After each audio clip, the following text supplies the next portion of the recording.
आम जनता के श्रद्धा और आस्था से खेलना कितना मुश्किल होता है और कितना चिंतनीय होता है, ये लगातार बातें सामने आती रहती है। लेकिन जब वो आस्था किसी ऐसे संस्थान से जुड़ जाता है, ऐसे मंदिर से जुड़ जाता है, देवालय से जुड़ जाता है, तो निश्चित तौर पर एक अलग कहानी कहते नजर आती हैं। हम बात कर रहे हैं इन दिनों एक महत्वपूर्ण चर्चा की, जो इस वक्त सारे टीवी चैनलों पर, अखबारों में ये डिबेट का मामला बन चुका है।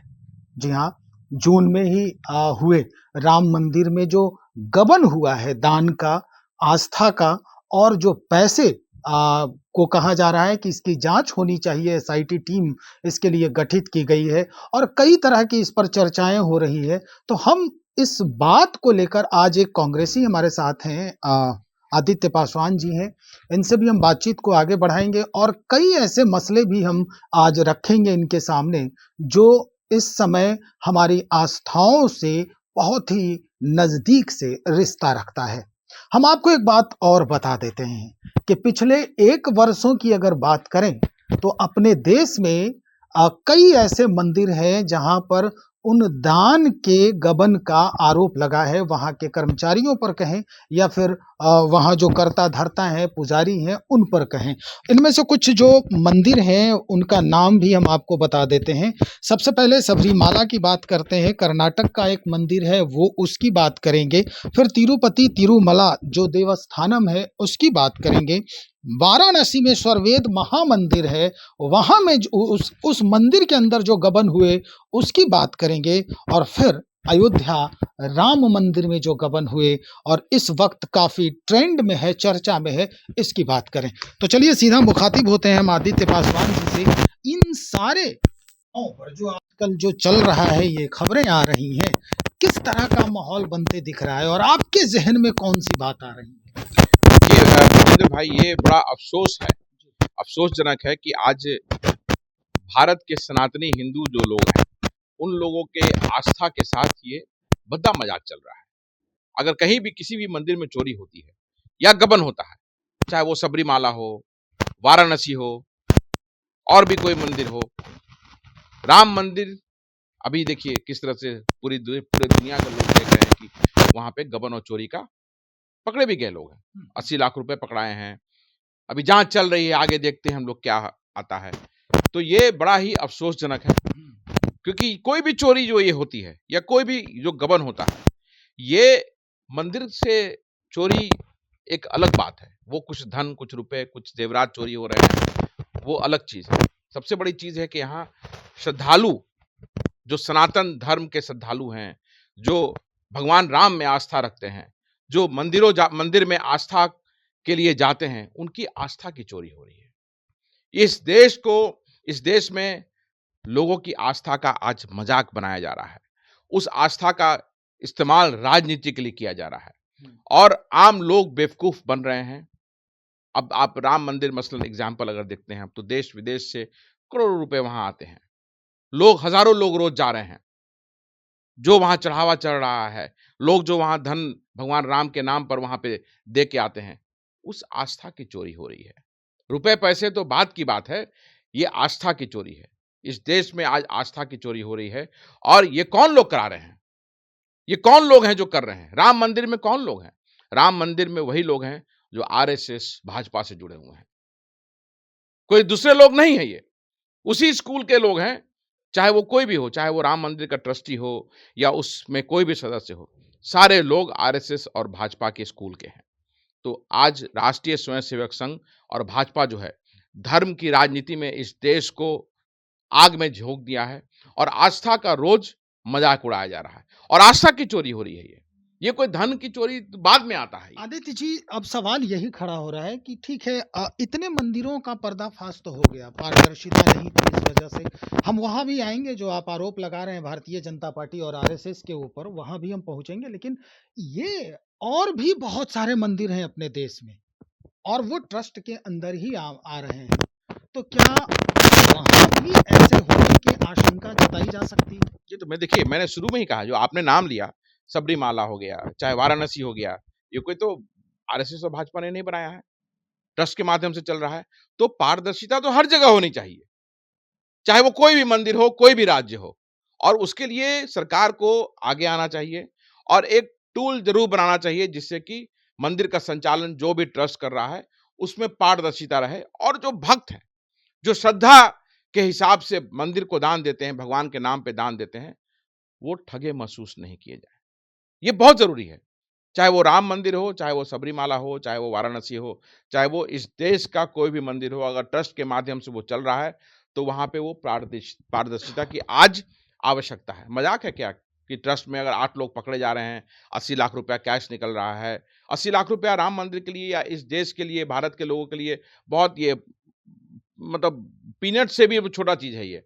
बात उसकी नहीं है, बात पैसे की नहीं है। लोगों ने आस्था के कारण वहां पे जाके या 1 रुपया दिया या 1 लाख दिया या 1 करोड़ दिया, वो उस आस्था की चोरी हुई है। सबसे अहम बात ये कि अब तो डिजिटलीकरण हो चुका है, हाँ, क्योंकि हम लोग यूपीआई से भी पेमेंट करते हैं और बिल्कुल मंदिर में हर जगह जो है वो क्यूआर कोड लगा रहता है। नजर आता है। बिल्कुल। उसके बावजूद भी इस तरह की कहानियां गढ़ी जा रही हैं, तो ये बड़ा ही अफसोसजनक है। आगे बढ़ते हैं, हम भारतीय जनता पार्टी की आप बात कर रहे थे, आरएसएस की बात कर रहे थे। अगर हम देखें राम मंदिर पर ही आते हैं, राम मंदिर को देखें तो शुरू से लेकर जब से निर्माण कार्य शुरू हुआ राम मंदिर का, हमारे देश के प्रधानमंत्री नरेंद्र मोदी ही अग्रगण्य भूमिका में रहे।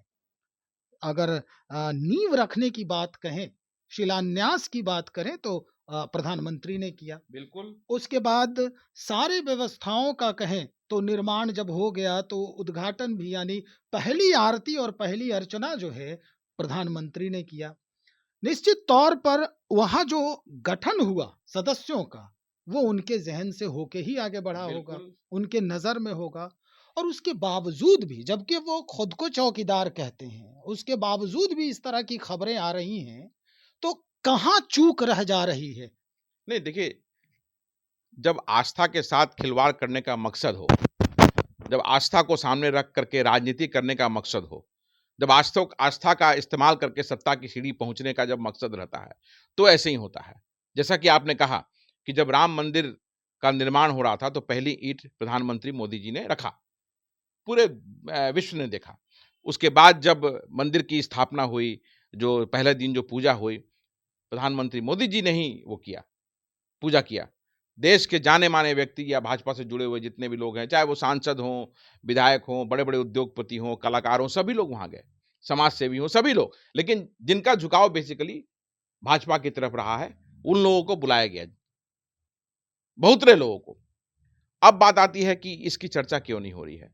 जब राम मंदिर भाजपा आरएसएस की पहल पे बना, विश्व हिंदू परिषद की पहल पे बना, और राम मंदिर जब बन गया और जब उसका भक्त आना जाना शुरू हो गए, तो क्या ये भाजपा, आरएसएस, वीएचपी के जो टॉप शॉट लोग हैं या आदरणीय प्रधानमंत्री नरेंद्र मोदी जी, क्या उनकी जानकारी में नहीं होगा कि राम मंदिर में क्या चल रहा है? तो जब उनकी जानकारी में जब देश-विदेश के लोगों को मालूम होगा, तो प्रधानमंत्री जी की तरफ से एक बयान नहीं आना चाहिए था कि जो भी हो रहा है हम इसे रोकने का काम करेंगे या इस पे अंकुश लगाने का काम करेंगे या इसमें पारदर्शिता लाने का काम करेंगे। ये तो प्रधानमंत्री जी जब वोट लेना होता है तो वाराणसी में क्या कहते हैं? माँ गंगा ने मुझे बुलाया है। राम मंदिर जब निर्माण होता है तो वहाँ कुछ और कहते हैं। राम पुत्र होने का दिखावा करते हैं। तो ये सिर्फ क्या फोटो ऑप्स तक ही है?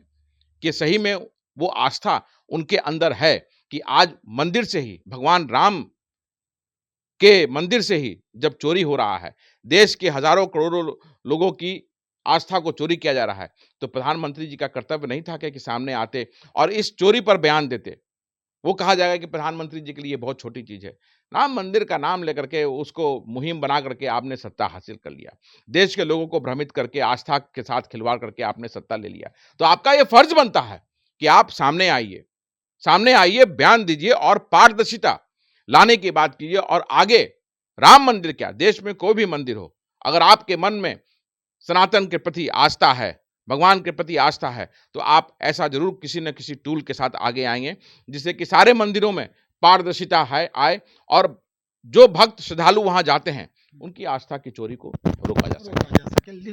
निश्चित तौर पर। अब आखिरी सवाल हम ये कर रहे हैं कि आप हमेशा जो हैं वो मूछ पर ताव देते हैं, हमेशा आपके जो बयान होते हैं वो सत्ता के खिलाफ होता है और कहीं-कहीं जो है सनातन में जो कुछ बातें हैं उस पर भी आप कटाक्ष करते नज़र आते हैं। सनातन के जो कार्य पद्धति है, सनातन धर्म में जो अपने धर्म में जो कार्य पद्धति है उसकी वहाँ भी आप कभी न कभी आप मुखर होके बात करते नज़र आते हैं। क्या वाक़ई में आस्था है राम में आपकी? देखिए, आस्था किसी भी धर्म में जो आस्था होती है, उससे हम खिलवाड़ नहीं होना चाहिए, मेरा जो मानना है। हम मानवता में मानने वाले लोग हैं, आप राम को मानते हैं? समाजवाद में को मानने वाले लोग हैं। हर धर्म में हमारी आस्था है। हमारी भगवान बुद्ध में भी उतनी ही आस्था है, सनातन हिंदुत्व में भी उतनी ही आस्था है, इस्लाम में भी उतनी ही आस्था है और क्रिश्चियनिटी और सिखिज़्म में भी उतनी ही आस्था है। क्योंकि हम मानवता को मानने वाले लोग हैं।